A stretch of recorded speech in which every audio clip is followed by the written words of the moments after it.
আগামী ২৬শে April vote, যাকে ঘিরে রাজনৈতিক দলগুলির প্রস্তুতি তুঙ্গে। আজ ছিল রায়গঞ্জ কেন্দ্রে বিজেপির মনোনয়ন। সকাল থেকে যাকে ঘিরে সাজো সাজো রব। এদিন জয় শ্রীরাম ধ্বনি তুলে হাজার হাজার কর্মী সমর্থকদের নিয়ে রায়গঞ্জের রাজপথে র্যালি করে মনোনয়ন দাখিল করলেন বিজেপি প্রার্থী কার্তিক পাল। রায়গঞ্জের নেতাজি মোড় সংলগ্ন স্থান থেকে শুরু হয় বর্ণাঢ্য এই মিছিল। প্রথমে কালিয়াগঞ্জে ঘরের ছেলে মনোনয়ন দাখিল করতে যাবার পথে কালিয়াগঞ্জের প্রসিদ্ধ মা বয়রা কালী মন্দিরে পুজো দেন। দুপুরে রায়গঞ্জ শহরের নেতাজি মোড় থেকে শুরু হয় বিজেপি প্রার্থীকে নিয়ে বর্ণাঢ্য মিছিল। হুটকোলা গাড়িতে চেপে এগিয়ে চলে এই যাত্রা। উপস্থিত ছিলেন জেলা বিজেপি সভাপতি বাসুদেব সরকার, শুভেন্দু সরকার, বিনয় বর্মন, শঙ্কর চক্রবর্তী সহ একাধিক নেতৃত্ব। এই র্যালি দেবীনগর দিয়ে শিলিগুড়ি মোড়ে গিয়ে সমাপ্ত হয়। বেলা 2:30 নাগাদ কর্ণজোড়ায় জেলাশাসক দপ্তরে মনোনয়ন দাখিল করতে পৌঁছন বিজেপি প্রার্থী। জেলাশাসক তথা রায়গঞ্জ লোকসভা আসনের রিটার্নিং অফিসার সুরেন্দ্র কুমার মিনার কাছে মনোনয়ন দাখিল করেন বিজেপি প্রার্থী কার্তিক পাল। পরে সংবাদ মাধ্যমের মুখোমুখি হয়ে জেতার ব্যাপারে 100% আশা প্রকাশ করেছেন বিজেপি প্রার্থী কার্তিক পাল। যারা আমাদের গণদেবতা, সবাইকে সশ্রদ্ধ নমস্কার। আজকে নমিনেশন সাবমিট আমরা করলাম, আমাদের সর্বস্তরের কার্যকর্তারা এসেছিল।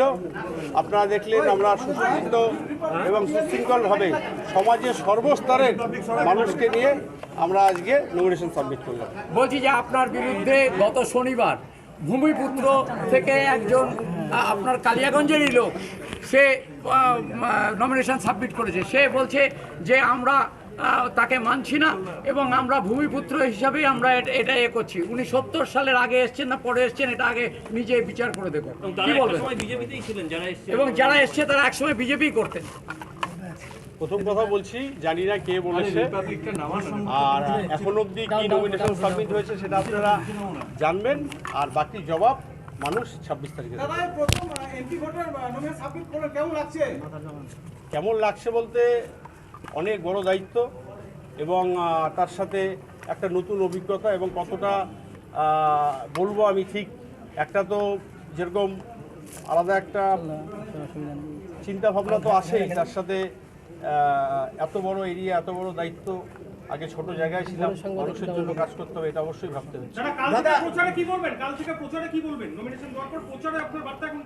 আমাদের প্রচারের বার্তা হবে, আমাদের জেলা প্রেসিডেন্ট এসে আমাদের যেটা আমরা এই আমাদের যে লোকসভা কেন্দ্র, সেই লোকসভা কেন্দ্র নিয়ে আমাদের অনেকগুলো ম্যানিফেস্টো তৈরি হয়েছে, সেটা আমরা যখন প্রচার পর্বে গিয়ে আমরা তুলে ধরবো। মনোনয়নকে কেন্দ্র করে জাতীয় সড়কে প্রচুর যানজট সৃষ্টি হয়, অ্যাম্বুলেন্স পর্যন্ত আটকে পড়ে দীর্ঘ সময় ধরে, কি বলবেন? আমরা তো আলাদাভাবে একটা রুট দিয়ে এসেছি, একটা সাইড ফাঁকাই ছিল। আমি জানি না, যদি এরকম কোনো ঘটনা ঘটে থাকে তাহলে আমি ক্ষমা প্রার্থী। দাদা বলছি রায়গঞ্জবাসীর একটা আবেগ এমস, যদি আপনি এমপি হন কি প্রতিশ্রুতি রাখবেন? আমাদের পার্টির ম্যানিফেস্টো বেরোক, তারপর বাকিটা করে দেবো। আমাদের ইস্যু আছে তো, কেন্দ্রের 400 সিট নিয়ে কেন্দ্রের সরকার তৈরি হবে। তৃতীয়বারের জন্য কেন্দ্রে মোদী সরকার হবে। রাজ্যের উন্নয়নের জন্য কেন্দ্রীয় সরকার যে যে ফান্ড রাজ্যকে দিচ্ছে, সেই ফান্ডের সঠিক ইউটিলাইজেশন, রায়গঞ্জবাসীর উন্নতি, রায়গঞ্জ পৌর এলাকার উন্নতি। জেলার 4টি পৌর এলাকা আছে, আপনি দেখেন 4টি পৌর এলাকায় পৌর পরিষেবা বলে কিছু আছে। সমস্ত পৌরসভায় স্থানীয় প্রশাসন মানে তৃণমূল উন্নয়নের নামে, আপনারা জানেন রায়গঞ্জ পৌরসভাতে মাস্টার প্ল্যান করেছে। মাস্টার প্ল্যানটা কি আপনারা জানেন? জানান পাবলিককে। মাস্টার প্ল্যান করেছিল রায়গঞ্জের উন্নয়ন, রায়গঞ্জ নগরের আর ডেভেলপমেন্টের জন্য, কিন্তু তৃণমূলীরা সেই মাস্টার প্ল্যানটাকে ঘুরিয়ে দিয়েছে। মাস্টার প্ল্যানটা এরকম, সরকারি প্রকল্পের টাকা, সরকারি প্রকল্প স্টিকার লাগিয়ে কি করে তাদের পকেটস্থ করা যায়, নিজের পরিবারের কাছে টাকাগুলো ঢুকানো যায়, তার মাস্টার প্ল্যান করেছে। তাতে নগরবাসীর কোনো লাভ হয়নি।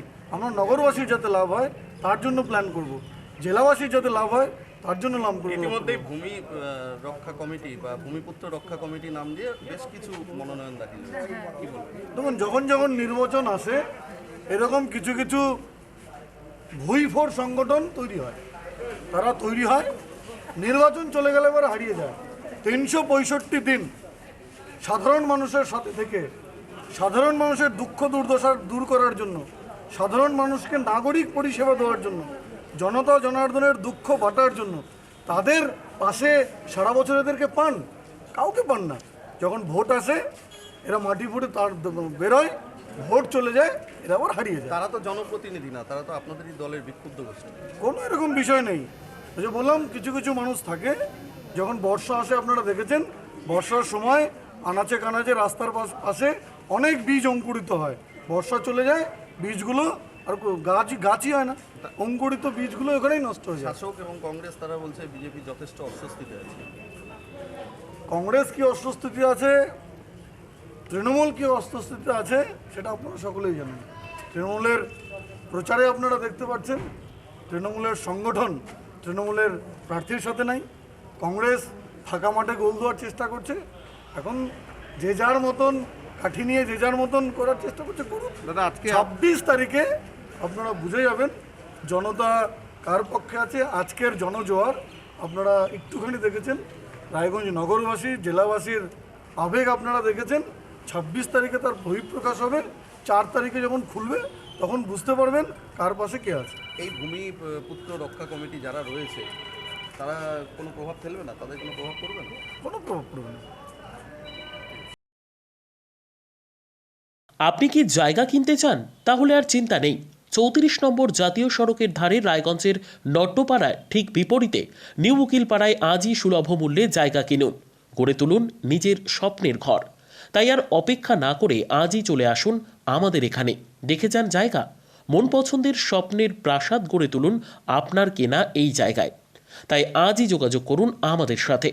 আমাদের ফোন নম্বর 8617827851, 6295828881, 8617033767। তাই আর দেরি নয়, আজই আসুন নিজের পছন্দের জায়গা কিনতে। বিয়ে হোক বা যে কোনো অনুষ্ঠান, ছেলেদের আধুনিক মানের পোশাকের বিপুল কালেকশন নিয়ে হাজির গোয়ালপুকুরের সরকার ড্রেসেস। ভালো ব্র্যান্ডের জামা কাপড় নিতে চান? তাহলে আর দেরি কিসের, এক্ষুনি চলে আসুন সরকার ড্রেসেসে। গোয়ালপুকুরের শাহাপুর বাজারে খুলে গেল সরকার ড্রেসেস। ব্র্যান্ডেড জিন্স প্যান্টে রয়েছে কালারের পুরো গ্যারান্টি। ব্র্যান্ডেড জিন্স প্যান্ট ছাড়াও রয়েছে shirt, T shirt, panjabi, cargo jeans, cotton pant, half pant সহ যাবতীয় পোশাক থাকছে এখানে। সকল প্রকার কেনাকাটায় থাকছে আকর্ষণীয় উপহার। তাই আজই আসুন আমাদের প্রতিষ্ঠানে।